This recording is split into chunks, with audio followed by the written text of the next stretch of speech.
ਨਜ਼ਰਸਾਨੀ programme देख रहे दर्शकों का स्वागत। मैं हाँ कमलजीत सिद्धू ਤੇ ਤੁਸੀਂ देख रहे हो वन वे टीवी। दोस्तों पंजाबी यूनिवर्सिटी का संकट दिन ब दिन ਡੂੰਘਾ ਹੁੰਦਾ ਜਾ ਰਿਹਾ ਆ। ਆਰਥਿਕ ਸੰਕਟ ਸਭ ਤੋਂ ਵੱਡਾ ਸੰਕਟ ਹੈ यूनिवर्सिटी ਦਾ। ਇਸ ਮੁੱਦੇ ਉੱਤੇ ਗੱਲਬਾਤ ਕਰਦੇ ਹਾਂ ਕਿ ਕਿਵੇਂ ਇਸ ਤੋਂ ਪਾਰ ਨਿਤਾਰਾ ਹੋ ਸਕਦਾ ਹੈ, ਕੀ ਹੱਲ ਹੋਣੇ ਚਾਹੀਦੇ। ਦੁਨੀਆ ਦੇ ਵਿੱਚ ਖਾਸ ਤੌਰ ਤੇ ਮਾਂ ਬੋਲੀ ਪੰਜਾਬੀ ਦੀ ਜੇ ਗੱਲ ਕੀਤੀ ਜਾਵੇ ਤਾਂ ਭਾਸ਼ਾ ਦੇ ਆਧਾਰ ਦੇ ਉੱਤੇ बनी हुई ये दूसरी यूनिवर्सिटी है पंजाबी यूनिवर्सिटी पटियाला। अपनी होंद तो लैके हुण तक इसने बहुत सारे जिहड़े आ विद्वान पैदा कीते आ। कई अजिहियां हस्तियां नूं इत्थों पढ़ाई करन दा मौका मिलिया है जिहड़ियां निकल के पूरे विश्व भर दे विच पहुंचियां आ। पूरे देश भर दे विच उन्हां ने नामना खट्टिया आ, हर खेत्र विच उन्हां ने नामना खट्टिया।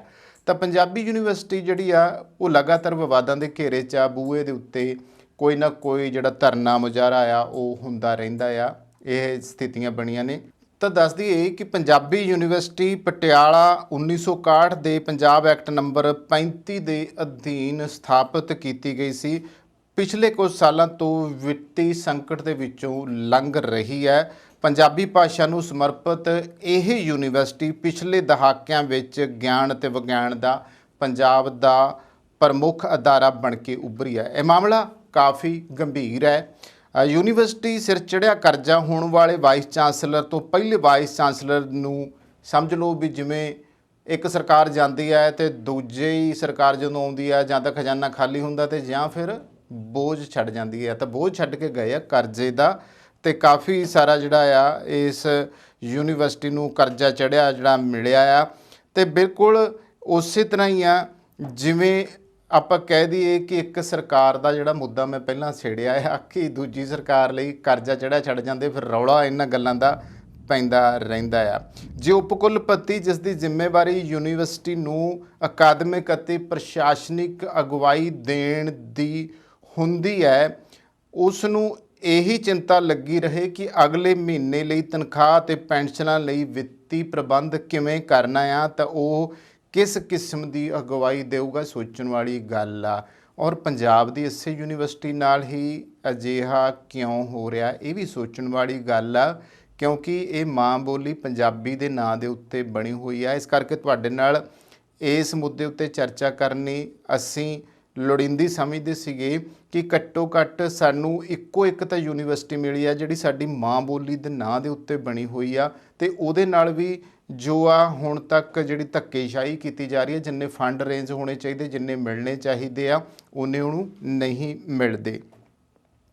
ਤਾਂ ਜ਼ਿਕਰਯੋਗ ਹੈ ਕਿ ਕੋਈ 2 ਸਾਲ ਪਹਿਲਾਂ ਤਤਕਾਲੀ ਉਪ ਕੁਲਪਤੀ ਨੇ ਆਪਣੇ ਕਾਰਜਕਾਲ ਦੇ ਤਕਰੀਬਨ 2.5 ਸਾਲ ਰਹਿੰਦਿਆਂ ਕੇਵਲ ਇਸ ਲਈ ਅਸਤੀਫਾ ਦੇ ਦਿੱਤਾ ਸੀ ਕਿ ਸਰਕਾਰ ਯੂਨੀਵਰਸਿਟੀ ਨੂੰ ਲੋੜੀਂਦੀ ਵਿੱਤੀ ਸਹਾਇਤਾ ਜਿਹੜੀ ਆ ਉਹ ਨਹੀਂ ਦੇ ਸਕੀ। ਇਹ ਚੰਗੀ ਗੱਲ ਹੈ ਕਿ ਸਿੱਖਿਆ ਮੌਜੂਦਾ ਸਰਕਾਰ ਦੀਆਂ ਮੁੱਖ ਪ੍ਰਾਥਮਿਕਤਾਵਾਂ ਦੇ ਵਿੱਚੋਂ ਇੱਕ ਹੈ। ਪੰਜਾਬੀ ਯੂਨੀਵਰਸਿਟੀ ਨੂੰ ਵਿੱਤੀ ਸੰਕਟ ਵਿੱਚੋਂ ਕੱਢਣਾ ਅਤੇ ਠੀਕ ਲੀਹਾਂ ਦੇ ਉੱਤੇ ਤੋਰਨਾ ਵੀ ਸਰਕਾਰ ਦੀ ਸਿੱਖਿਆ ਪ੍ਰਤੀ ਵਚਨਬੱਧਤਾ ਦਾ ਹਿੱਸਾ ਹੋਣਾ ਚਾਹੀਦਾ ਹੈ। ਹਾਲ ਹੀ ਵਿੱਚ ਮੁੱਖ ਮੰਤਰੀ ਅਤੇ ਵਿੱਤ ਮੰਤਰੀ ਵੱਲੋਂ ਪੰਜਾਬੀ ਯੂਨੀਵਰਸਿਟੀ ਨੂੰ ਪ੍ਰਤੀ ਮਹੀਨਾ 30 ਕਰੋੜ ਰੁਪਏ ਦੀ ਵਿੱਤੀ ਗ੍ਰਾਂਟ ਦੇਣ ਦਾ ਮੁੜ ਭਰੋਸਾ ਦਿੱਤੇ ਜਾਣਾ ਹਾਂ ਪੱਖੀ ਹੁੰਗਾਰਾ ਆ। ਵਰਣਨਯੋਗ ਇਹ ਹੈ ਕਿ ਪੰਜਾਬੀ ਯੂਨੀਵਰਸਿਟੀ ਵਿੱਚ ਅੱਜ ਵੀ ਪੇਂਡੂ ਅਤੇ ਸਮਾਜਿਕ ਅਤੇ ਆਰਥਿਕ ਪੱਖੋਂ ਪਛੜੇ ਹਜ਼ਾਰਾਂ ਜਿਹੇ ਵਿਦਿਆਰਥੀ ਪੜ੍ਹ ਰਹੇ ਆ ਜੋ ਨਿੱਜੀ ਯੂਨੀਵਰਸਿਟੀਆਂ ਦੀਆਂ ਜਿਹੜੀਆਂ ਫੀਸਾਂ ਆ ਅਤੇ ਹੋਰ ਖਰਚਿਆਂ ਦਾ ਬੋਝ ਝੱਲਣ ਦੇ ਸਮਰੱਥ ਨਹੀਂ ਗੇ।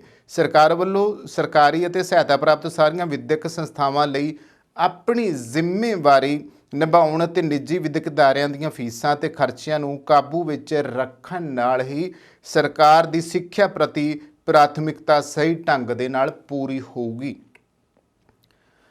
ਇੱਥੇ ਇਹ ਵੀ ਯਾਦ ਰੱਖਣਾ ਜ਼ਰੂਰੀ ਹੈ ਕਿ ਜੇ ਜਨਤਕ ਅਤੇ ਸਹਾਇਤਾ ਪ੍ਰਾਪਤ ਵਿਦਿਅਕ ਅਦਾਰੇ ਵਿੱਤੀ ਸੰਕਟ ਕਾਰਨ ਆਪਣੀ ਬਣਦੀ ਭੂਮਿਕਾ ਨਿਭਾਉਣ ਦੇ ਯੋਗ ਨਹੀਂ ਰਹਿੰਦੇ ਤਾਂ ਨਿੱਜੀ ਅਦਾਰਿਆਂ ਲਈ ਹੋਰ ਥਾਂ ਬਣੇਗੀ ਜੋ ਪੰਜਾਬ ਦੇ ਉਹਨਾਂ ਲੱਖਾਂ ਵਿਦਿਆਰਥੀਆਂ ਅਤੇ ਮਾਪਿਆਂ ਦੇ ਹਿੱਤ ਵਿੱਚ ਨਹੀਂ ਹੋਊਗਾ ਜੋ ਨਿੱਜੀ ਵਿਦਿਅਕ ਅਦਾਰਿਆਂ ਦੇ ਖਰਚੇ ਦੇਣ ਦੀ ਸਮਰੱਥਾ ਨਹੀਂ ਰੱਖਦੇ ਅਤੇ ਵਿੱਦਿਆ ਤੋਂ ਵਾਂਝੇ ਰਹਿ ਜਾਣਗੇ। ਉਸ ਹਾਲਾਤ ਵਿੱਚ ਸਮਾਜਿਕ ਅਤੇ ਆਰਥਿਕ ਜਿਹੜਾ ਖੱਪਾ ਆ ਉਹ ਹੋਰ ਵਧੂਗਾ ਜੋ ਬਾਅਦ ਵਿੱਚ ਅਰਾਜਕਤਾ ਅਤੇ ਸਮਾਜਿਕ ਰਾਜਨੀਤਿਕ ਉਥਲ ਪੁਥਲ ਦਾ ਕਾਰਨ ਬਣੂਗਾ। ਇਹ ਬੜੀ ਡੂੰਘੀ ਗੱਲ ਹੈ ਤੇ ਇੱਥੇ ਇਹ ਦੱਸਣਾ ਵੀ ਜ਼ਰੂਰੀ ਹੈ ਕਿ ਪੰਜਾਬੀ ਯੂਨੀਵਰਸਿਟੀ ਪੰਜਾਬ ਸਰਕਾਰ ਵੱਲੋਂ 5 ਅਗਸਤ 1960 ਨੂੰ ਸਥਾਪਿਤ ਕੀਤੀ ਗਈ ਤੇ 13 ਮੈਂਬਰੀ ਕਮਿਸ਼ਨ, ਜਿਸ ਵਿੱਚ ਅਕਾਦਮਿਕ, ਸਿਆਸਤ ਅਤੇ ਹੋਰ ਖੇਤਰਾਂ ਨਾਲ ਸੰਬੰਧਿਤ ਬਹੁਤ ਹੀ ਅਹਿਮ ਸ਼ਖਸੀਅਤਾਂ ਸਨ, ਦੀ ਰਿਪੋਰਟ ਦੇ ਆਧਾਰ ਉੱਤੇ 1961 ਦੇ ਵਿੱਚ ਇਹਨੂੰ ਸਥਾਪਿਤ ਕੀਤਾ ਗਿਆ ਸੀ। ਕਿਉਂਕਿ ਜਿਹੜੇ 1960 ਵਿੱਚ ਉਹ 13 ਸਥਾਪਿਤ ਮੈਂਬਰ ਸੀਗੇ ਜਿਨ੍ਹਾਂ ਦੇ ਵੱਲੋਂ ਇਹ ਸਾਰਾ ਮਸੌਦਾ ਪਾਸ ਕੀਤਾ ਗਿਆ ਸੀ ਵੀ ਯੂਨੀਵਰਸਿਟੀ ਬਣਨੀ ਚਾਹੀਦੀ ਹੈ। ਇਸ ਯੂਨੀਵਰਸਿਟੀ ਦਾ ਹੋਰ ਮੰਤਵਾਂ ਤੋਂ ਇਲਾਵਾ ਪੰਜਾਬੀ ਭਾਸ਼ਾ ਅਤੇ ਸੱਭਿਆਚਾਰ ਦਾ ਵਿਕਾਸ ਕਰਨਾ ਮੁੱਖ ਉਦੇਸ਼ ਸੀਗਾ ਤੇ ਕਮਿਸ਼ਨ ਨੇ ਇਹ ਵੀ ਸਿਫਾਰਿਸ਼ ਕੀਤੀ ਸੀ ਕਿ ਯੂਨੀਵਰਸਿਟੀ ਦਾ ਕੰਮ ਸੁਚਾਰੂ ਢੰਗ ਨਾਲ ਚਲਾਉਣ ਲਈ ਜ਼ਰੂਰੀ ਹੈ ਕਿ ਪੰਜਾਬ ਸਰਕਾਰ ਯੂਨੀਵਰਸਿਟੀ ਨੂੰ ਲੋੜੀਂਦੀ ਵਿੱਤੀ ਰਾਸ਼ੀ ਮੁਹੱਈਆ ਕਰਦੀ ਰਹੇ। ਪਹਿਲੇ 30 ਕੁ ਸਾਲ ਤਾਂ ਪੰਜਾਬ ਸਰਕਾਰ ਇਹ ਕੰਮ ਬਹੁਤ ਵਧੀਆ ਢੰਗ ਦੇ ਨਾਲ ਕਰਦੀ ਰਹੀ ਹੈ ਜਦੋਂ ਇਹ ਸ਼ੁਰੂ ਹੋਈ ਹੈ।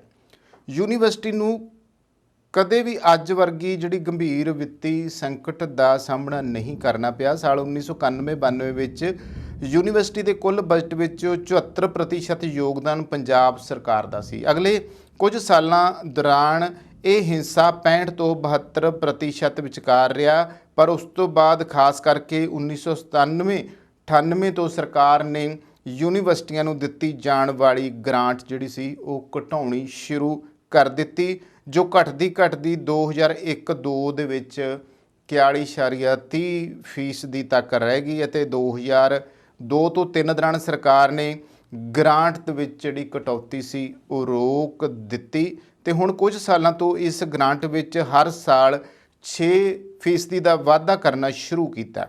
ਇਸ ਸਮੇਂ ਪੰਜਾਬੀ ਯੂਨੀਵਰਸਿਟੀ ਦੇ ਸਮੁੱਚੇ ਬਜਟ ਵਿੱਚ ਪੰਜਾਬ ਸਰਕਾਰ ਦਾ ਹਿੱਸਾ ਤਕਰੀਬਨ 28 ਤੋਂ 30% ਹੈ। ਨਵੇਂ ਤਨਖਾਹ ਸਕੇਲਾਂ ਕਾਰਨ ਤਨਖਾਹਾਂ ਅਤੇ ਪੈਨਸ਼ਨਾਂ ਦਾ ਜਿਹੜਾ ਖਰਚ ਵਧਣ ਕਾਰਨ ਅਤੇ ਡੀਏ ਆਦਿ ਦੀਆਂ ਕਿਸ਼ਤਾਂ ਪੂਰੀਆਂ ਕਰਨ ਲਈ ਇੰਨੀ ਰਾਸ਼ੀ ਕਾਫੀ ਨਹੀਂ ਹੈ। ਯੂਨੀਵਰਸਿਟੀ ਨੂੰ ਹੋਰ ਕਰਜ਼ੇ ਦੇ ਬੋਝ ਤੋਂ ਬਚਾਉਣ ਲਈ ਉਪਰੋਕਤ ਰਾਸ਼ੀ ਤੋਂ ਇਲਾਵਾ 150 ਕਰੋੜ ਦੇ ਕਰਜ਼ੇ ਨੂੰ ਵੀ ਸਰਕਾਰ ਆਪਣੇ ਸਿਰ ਲਵੇ, ਜਿਵੇਂ ਕਿ ਇਸ ਤੋਂ ਪਹਿਲੀ ਸਰਕਾਰ ਅਤੇ ਇਸ ਸਰਕਾਰ ਨੇ ਦਾਅਵਾ ਕੀਤਾ ਹੈ। ਇੱਥੇ ਮੈਂ ਇੱਕ ਗੱਲ ਜ਼ਰੂਰ ਕਹਿਣੀ ਚਾਹੂੰਗਾ, ਯੂਨੀਵਰਸਿਟੀ ਪਟਿਆਲਾ ਜੋ ਹੈ ਉੱਥੇ ਜਾਈਦਾ ਜਦੋਂ ਤੇ ਦਿੱਖ ਬਾਹਰੋਂ ਖੂਬਸੂਰਤ ਹੈ, ਉਸ ਦਾ ਕੈਂਪਸ ਵੀ ਬਹੁਤ ਖੂਬਸੂਰਤ ਹੈ, ਪਰ ਜਿਹੜੀਆਂ ਬਿਲਡਿੰਗਾਂ ਬਣੀਆਂ ਹੋਈਆਂ ਆ ਜੇ ਦੇਖਿਆ ਜਾਵੇ ਤਾਂ ਉਹਨਾਂ ਦੇ ਉੱਤੇ ਕੋਈ ਵਾਈਟ ਵਾਸ਼ ਨਹੀਂ ਕੀਤਾ ਜਾਂਦਾ, ਕੋਈ ਕਾਲੀ ਨਹੀਂ ਕੀਤੀ ਜਾਂਦੀ, ਸਾਲੋ ਸਾਲ ਹੋ ਚੁੱਕੇ ਆ।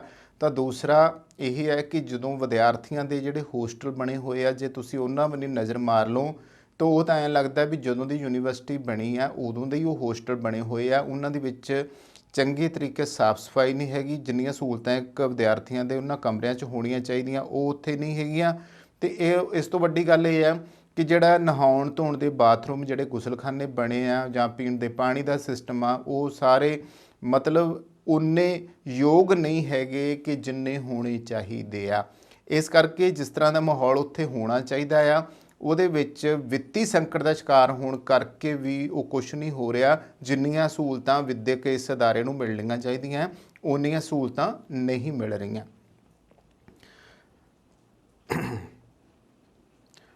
ਇੱਥੇ ਇੱਕ ਮੈਂ ਹਵਾਲਾ ਜ਼ਰੂਰ ਦੇਣਾ ਚਾਹੂੰਗਾ ਤੁਹਾਨੂੰ ਕਿ ਸੰਸਾਰ ਭਰ ਵਿੱਚ ਕਿਧਰੇ ਵੀ ਜਨਤਕ ਯੂਨੀਵਰਸਿਟੀ ਕੇਵਲ ਫੀਸਾਂ ਨਾਲ ਨਹੀਂ ਚੱਲ ਰਹੀਆਂ ਅਤੇ ਨਾ ਹੀ ਚੱਲ ਸਕਦੀਆਂ ਨੇ। ਭਾਰਤ ਵਿੱਚ UR ਰਾਓ ਕਮੇਟੀ ਅਨੁਸਾਰ ਦੇਸ਼ ਜਾਂ ਸੂਬੇ ਦੀ ਪ੍ਰਤੀ ਜੀ ਆਮਦਨ ਦੇ 30% ਤੋਂ ਵੱਧ ਫੀਸ ਨਹੀਂ ਹੋਣੀ ਚਾਹੀਦੀ। ਵਿਕਸਿਤ ਦੇਸ਼ਾਂ ਵਿੱਚ ਬਹੁਤ ਸਾਰੀਆਂ ਸੰਸਾਰ ਪ੍ਰਸਿੱਧ ਨਿੱਜੀ ਯੂਨੀਵਰਸਿਟੀਆਂ ਨਿਰੋਲ ਫੀਸਾਂ ਨਾਲ ਨਹੀਂ ਚੱਲ ਰਹੀਆਂ। ਉਹਨਾਂ ਪਾਸ ਸਮਾਜ ਅਤੇ ਸਾਬਕਾ ਵਿਦਿਆਰਥੀਆਂ ਵੱਲੋਂ ਦਿੱਤੇ ਗਏ ਵਿੱਤੀ ਯੋਗਦਾਨ ਨਾਲ ਹੀ ਵੱਡੇ ਧਰਮਦਾਨ ਫੰਡ ਸਥਾਪਿਤ ਕੀਤੇ ਗਏ ਆ। ਕੌੜੀ ਗੱਲ ਇਹ ਹੈ, ਸਾਡੇ ਲੋਕ ਵੀ ਇਸ ਮਾਮਲੇ ਦੇ ਵਿੱਚ ਕਹਿ ਸਕਦਾ ਹੈ ਕਿ ਕਿਹੜਾ ਸ਼ਬਦ ਵਰਤਿਆ ਜਾਵੇ। ਹੈਰਾਨੀ ਆਉਂਦੀ ਹੈ ਕਿ ਅਸੀਂ ਜਦੋਂ ਕੋਈ ਧਾਰਮਿਕ ਡੇਰਾ ਉਸਰਨਾ ਹੋਵੇ, ਕੋਈ ਧਾਰਮਿਕ ਸਥਾਨ ਬਣਨਾ ਹੋਵੇ ਜਾਂ ਅਸੀਂ ਲੰਗਰ ਲਾਉਣੇ ਹੋਣ ਤੇ ਸਾਡੇ ਕੋਲ ਲੱਖਾਂ ਰੁਪਈਆ, ਕਰੋੜਾਂ ਰੁਪਈਆ ਇਕੱਠਾ ਹੋ ਜਾਂਦਾ ਹੈ। ਪਰ ਜਦੋਂ ਵਿੱਦਿਅਕ ਅਦਾਰਿਆਂ ਦੇ ਨਾਂ ਦੇ ਉੱਤੇ ਕੋਈ ਗੱਲ ਛਿੜੇ ਨਾ ਵੀ ਆਪਾਂ ਮਦਦ ਕਰਨੀ ਆ ਤੇ ਸਾਡੇ ਲੋਕ ਆਪਦਾ ਹੱਥ ਕੁੱਟ ਲੈਂਦੇ ਆ, ਉਦੋਂ ਬਿਲਕੁਲ ਚੀਪੜ ਬਣ ਜਾਂਦੇ ਆ। ਕੋਈ ਪੈਸਾ ਦੇ ਕੇ ਰਾਜ਼ੀ ਨਹੀਂ ਹੁੰਦਾ ਵਿੱਦਿਅਕ ਅਦਾਰਿਆਂ ਨੂੰ ਤੇ ਸਥਿਤੀ ਇਸੇ ਕਰਕੇ ਸਾਡੇ ਵਿੱਦਿਅਕ ਅਦਾਰੇ ਜਿਹੜੇ ਆ ਉਹ ਡਾਊਨ ਜਾ ਰਹੇ ਔਰ ਉਦੋਂ ਅਸੀਂ ਸਿੱਟਦੇ ਨੇ ਗੱਲ ਵੀ ਤਾਂ ਸਰਕਾਰ ਦੇ ਕੰਮ ਆ।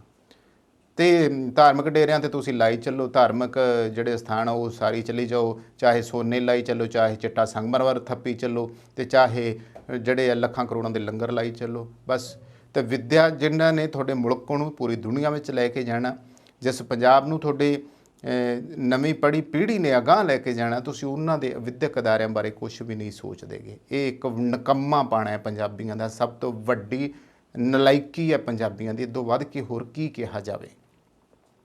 ਤਾਂ ਪੰਜਾਬ ਦੇ ਆਮ ਲੋਕਾਂ ਦੀ ਮਿਆਰੀ ਸਿੱਖਿਆ ਪ੍ਰਤੀ ਪਹੁੰਚ ਬਣਾਈ ਰੱਖਣ ਲਈ ਜਿੱਥੇ ਫੀਸਾਂ ਵਿੱਚ ਇਸ ਹੱਦ ਤੋਂ ਵੱਧ ਵਾਧਾ ਕਰਨਾ ਵਾਜਬ ਨਹੀਂ ਹੈ, ਉੱਥੇ ਹੀ ਸਰਕਾਰ ਨੂੰ ਵੀ ਲੋੜੀਂਦੀ ਸਹਾਇਤਾ ਜਿਹੜੀ ਆ ਉਹ ਦੇਣੀ ਹੋਊਗੀ। ਪਰ ਅਫਸੋਸ ਦੀ ਗੱਲ ਹੈ ਕਿ ਪਿਛਲੇ ਤਕਰੀਬਨ 30 ਸਾਲਾਂ ਤੋਂ ਸਿੱਖਿਆ ਦਾ ਰਾਜ ਦੇ ਬਜਟ ਵਿੱਚ ਹਿੱਸਾ ਤੇ ਉਚੇਰੀ ਸਿੱਖਿਆ ਬਜਟ ਵਿੱਚ ਹਿੱਸਾ ਜਿਹੜਾ ਘਟ ਰਿਹਾ ਹੈ। ਇਸ ਨੂੰ ਵਧਾਉਣ ਦੀ ਲੋੜ ਹੈ, ਕਿਉਂਕਿ ਮਨੁੱਖੀ ਪੂੰਜੀ ਦਾ ਵਿਕਾਸ ਜੋ ਹੈ ਵਿਦਿਅਕ ਅਦਾਰਿਆਂ ਵਿੱਚ ਹੀ ਹੁੰਦਾ ਹੈ, ਜੋ ਸੂਬੇ ਦੇ ਸਮਾਜਿਕ, ਸੱਭਿਆਚਾਰ, ਆਰਥਿਕ ਅਤੇ ਰਾਜਨੀਤਿਕ ਵਿਕਾਸ ਲਈ ਬਹੁਤ ਲੋੜੀਂਦਾ ਹੁੰਦਾ ਆ।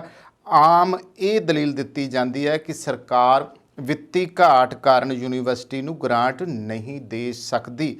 ਇੱਥੇ ਇਹ ਦੱਸਣਾ ਜ਼ਰੂਰੀ ਹੈ ਕਿ ਸਰਕਾਰ ਪਾਸ ਵਿੱਤੀ ਘਾਟ ਮੁੱਖ ਤੌਰ 'ਤੇ ਸਰਕਾਰੀ ਖਜ਼ਾਨੇ ਵਿੱਚ ਕੁਝ ਸੰਭਾਵਿਤ ਰਾਸ਼ੀ ਤੋਂ ਘੱਟ ਰਾਸ਼ੀ ਆਉਣਾ ਅਤੇ ਖਜ਼ਾਨੇ ਵਿੱਚ ਆ ਰਹੀ ਰਾਸ਼ੀ ਵਿੱਚੋਂ ਕਾਫੀ ਹਿੱਸੇ ਦਾ ਉਚਿਤ ਵਰਤੋਂ ਨਾ ਕਰਨਾ ਕਰਕੇ ਆ। ਤਕਰੀਬਨ 23 ਸਾਲ ਪਹਿਲਾਂ ਭਾਰਤ ਦੇ ਯੋਜਨਾ ਕਮਿਸ਼ਨ ਨੇ ਦੱਸਿਆ ਸੀ ਕਿ ਪੰਜਾਬ ਵਿੱਚ ਟੈਕਸਾਂ ਦੀ ਚੋਰੀ ਬੰਦ ਹੋਣ ਕਰਕੇ ਸਾਲਾਨਾ 2500 ਕਰੋੜ ਰੁਪਏ ਬਿਨਾਂ ਨਵੇਂ ਟੈਕਸ ਲਗਾਉਣ ਦੇ ਸਰਕਾਰੀ ਖਜ਼ਾਨੇ ਵਿੱਚ ਹੋਰ ਲਿਆਂਦੇ ਜਾ ਸਕਦੇ ਆ। 6ਵੇਂ ਪੰਜਾਬ ਕਮਿਸ਼ਨ ਦੇ ਵਿੱਚ ਪੰਨਾ 88 ਦੇ ਉੱਤੇ ਇਹ ਦੱਸਿਆ ਗਿਆ ਸੀ ਕਿ ਹਰ ਸਾਲ ਤਕਰੀਬਨ ਜੋ ਆ 20,500 ਕਰੋੜ ਰੁਪਏ ਬਿਨਾਂ ਨਵਾਂ ਟੈਕਸ ਲਗਾਉਣ ਦੇ ਤੇ ਹੋਰ ਸਰਕਾਰੀ ਖਜ਼ਾਨੇ ਵਿੱਚ ਲਿਆਂਦੇ ਜਾ ਸਕਦੇ ਆ। ਤੇ ਇਸ ਤਰ੍ਹਾਂ ਦੀਆਂ ਰਿਪੋਰਟਾਂ ਜਿਹੜੀਆਂ ਆ ਦੇਖੋ ਕੀ ਕਹਿੰਦੀਆਂ ਆ, ਉਹ ਪਾਜ ਉਘੇੜਦੀਆਂ ਆ ਕਿ ਸਾਡੀਆਂ ਸਰਕਾਰਾਂ ਦੇ ਉਹ ਦਾਅਵੇ ਖੋਖਲੇ ਸਾਬਤ ਹੋ ਸਕਦੇ ਆ ਜੇ ਇਸ ਤਰੀਕੇ ਕੰਮ ਕੀਤਾ ਜਾਵੇ ਤਾਂ। ਪਰ ਆਖੀਏ ਕਿ ਪਿਛਲੇ 15 ਕੁ ਸਾਲਾਂ ਤੋਂ ਯੂਨੀਵਰਸਿਟੀਆਂ ਵਿੱਚ ਗੰਭੀਰ ਵਿੱਤੀ ਬਦਨਿਯਮੀਆਂ ਅਤੇ ਬਦ ਇੰਤਜ਼ਾਮੀਆਂ ਦੇ ਚਰਚੇ ਵੀ ਹੋ ਰਹੇ ਨੇ, ਜਿਸ ਸੰਬੰਧੀ ਜਿਹੜੀ ਜਾਂਚ ਪੜਤਾਲ ਆ ਉਹ ਚੱਲ ਰਹੀ ਆ। ਯੂਨੀਵਰਸਿਟੀ ਪ੍ਰਸ਼ਾਸਨ ਨੂੰ ਇਸ ਸੰਬੰਧੀ ਜਵਾਬਦੇਹ ਹੋਣਾ ਪਊਗਾ। ਸਿਆਸੀ ਦਬਾਅ ਹੇਠ ਕੁਝ ਬੇਲੋੜੇ ਭਰਤੀ ਕੀਤੇ ਜਾਣ ਕਾਰਨ ਵੀ ਵਿੱਤੀ ਬੋਝ ਵਧਿਆ। ਬੇਲੋੜੇ ਜਿਹੜੇ ਲੋਕ ਭਰਤੀ ਕੀਤੇ ਉਹਨਾਂ ਕਰਕੇ ਉਹ ਸਰਕਾਰ ਵੱਲੋਂ ਮਨਜ਼ੂਰ ਕੀਤੀਆਂ ਅਸਾਮੀਆਂ ਤੋਂ ਜ਼ਿਆਦਾ ਅਸਾਮੀਆਂ ਖਾਸ ਕਰਕੇ ਯੂਨੀਵਰਸਿਟੀ ਦੇ ਜਿਹੜੇ ਕੰਸਟੀਚਿਊਟ ਕਾਲਜਾਂ ਅਤੇ ਨੇਬਰਹੁੱਡ ਕੈਂਪਸਾਂ ਵਿੱਚ ਭਰਨ ਕਰਕੇ ਸਰਕਾਰ ਗੈਰ ਮਨਜ਼ੂਰ ਸ਼ੁਦਾ ਅਸਾਮੀਆਂ ਨੂੰ ਗ੍ਰਾਂਟ ਦੇਣ ਨਹੀਂ ਗਿਣਦੀ। ਪੈਨਸ਼ਨ ਫੰਡ ਵੀ ਸਥਾਪਿਤ ਨਹੀਂ ਕੀਤਾ ਗਿਆ। ਨਵੀਂ ਪੈਨਸ਼ਨ ਵੀ ਅਪ੍ਰੈਲ 2004 ਦੀ ਥਾਂ ਜੁਲਾਈ 2012 ਨੂੰ ਲਾਗੂ ਕੀਤੀ ਗਈ ਹੈ, ਜਿਸ ਨਾਲ ਯੂਨੀਵਰਸਿਟੀਆਂ ਦਾ ਵਿੱਤੀ ਬਜਟ ਕਾਫੀ ਹਿੱਲ ਗਿਆ ਆ। ਦੁਖਾਂਤ ਇਹ ਹੈ ਕਿ ਵੱਖ-ਵੱਖ ਸਮਿਆਂ ਤੇ ਵਾਈਸ ਚਾਂਸਲਰਾਂ ਤੇ ਸਰਕਾਰਾਂ ਨੇ ਇਸ ਉਲਝੀ ਤਾਣੀ ਨੂੰ ਸੁਲਝਾਉਣ ਲਈ ਕਦੇ ਵੀ ਸੰਜੀਦਾ ਯਤਨ ਨਹੀਂ ਕੀਤੇ। ਤਾਂ ਹੁਣ ਲੋੜ ਕੀ ਹੈ? ਲੋੜ ਇਹੀ ਹੈ ਕਿ ਅਧਿਆਪਕਾਂ, ਕਰਮਚਾਰੀਆਂ ਤੇ ਵਿਦਿਆਰਥੀਆਂ ਨੂੰ ਵੀ ਇਹ ਗੱਲ ਸਮਝ ਲੈਣੀ ਚਾਹੀਦੀ ਹੈ ਕਿ ਯੂਨੀਵਰਸਿਟੀ ਵਿੱਚੋਂ ਸਭ ਤੋਂ ਜ਼ਿਆਦਾ ਜੋ ਸਟ੍ਰੋਕ ਉਹਨਾਂ ਦਾ ਹੁੰਦਾ ਆ। ਜੇ ਯੂਨੀਵਰਸਿਟੀ ਦੀ ਹੋਂਦ ਖਤਰੇ ਦੇ ਵਿੱਚ ਪੈਂਦੀ ਹੈ ਤਾਂ ਉਹਨਾਂ ਦੀ ਹੋਂਦ ਜਿਹੜੀ ਹੈ ਉਸ ਨੂੰ ਖਤਰੇ ਵਿੱਚ ਪੈਣ ਤੋਂ ਕੋਈ ਨਹੀਂ ਬਚਾ ਸਕਦਾ। ਇਸ ਲਈ ਉਹਨਾਂ ਨੂੰ ਆਪਣੇ ਸੌੜੇ ਹਿੱਤਾਂ ਤੋਂ ਉੱਪਰ ਉੱਠ ਕੇ ਯੂਨੀਵਰਸਿਟੀ ਦੀ ਹੋਂਦ ਬਚਾਉਣ ਲਈ ਤੇ ਇਸ ਦੇ ਵਿਕਾਸ ਵਿੱਚ ਆਪਣਾ ਬਣਦਾ ਯੋਗਦਾਨ ਵੀ ਪਾਉਣਾ ਪਊਗਾ। ਇਹ ਵੀ ਯਾਦ ਰੱਖਣ ਦੀ ਲੋੜ ਹੈ ਕਿ ਜੇ ਉਹ ਯੂਨੀਵਰਸਿਟੀ ਤੇ ਸਮਾਜ ਪ੍ਰਤੀ ਆਪਣੀ ਜ਼ਿੰਮੇਵਾਰੀ ਇਮਾਨਦਾਰੀ ਨਾਲ ਨਿਭਾਉਣ ਤਾਂ ਕੋਈ ਵਜ੍ਹਾ ਨਹੀਂ ਕਿ ਯੂਨੀਵਰਸਿਟੀ ਤੇ ਸਮਾਜ ਠੀਕ ਢੰਗ ਨਾਲ ਨਾ ਚੱਲ ਸਕੇ। ਤੇ ਇੱਥੇ ਮੈਂ ਅਖੀਰ ਤੇ ਕਹਿਣਾ ਚਾਹੂੰਗਾ ਕਿ ਸਾਨੂੰ ਸਾਰਿਆਂ ਲੋਕਾਂ ਨੂੰ ਜਿਹੜਾ ਆ ਇਹੋ ਜਿਹੇ ਵਿਦਿਅਕ ਅਦਾਰਿਆਂ ਵਾਸਤੇ ਫੰਡ ਕੱਢਣਾ ਪਊਗਾ। ਫਿਲਹਾਲ ਵੱਡੀ ਗੱਲ ਇਹ ਹੈ ਕਿ ਜਿੰਨਾ ਚਿਰ ਆਮ ਲੋਕ ਨਹੀਂ ਨਿੱਤਰਦੇ ਵਿਦਿਅਕ ਅਦਾਰਿਆਂ ਦੇ ਹੱਕ ਦੇ ਵਿੱਚ, ਉਹਨਾਂ ਚਿਰ ਤੱਕ ਵਿਦਿਅਕ ਅਦਾਰੇ ਇਕੱਲੇ ਸਰਕਾਰਾਂ ਦੇ ਸਿਰ ਤੇ ਜਾਂ ਫਿਰ ਜਿਹੜੀਆਂ ਫੀਸਾਂ ਦੇ ਸਿਰ ਦੇ ਉੱਤੇ ਨਹੀਂ ਚੱਲ ਸਕਦੇ। ਇਹਨੂੰ ਚਲਾਉਣ ਦੇ ਲਈ ਸਰਕਾਰਾਂ, ਲੋਕਾਂ ਦਾ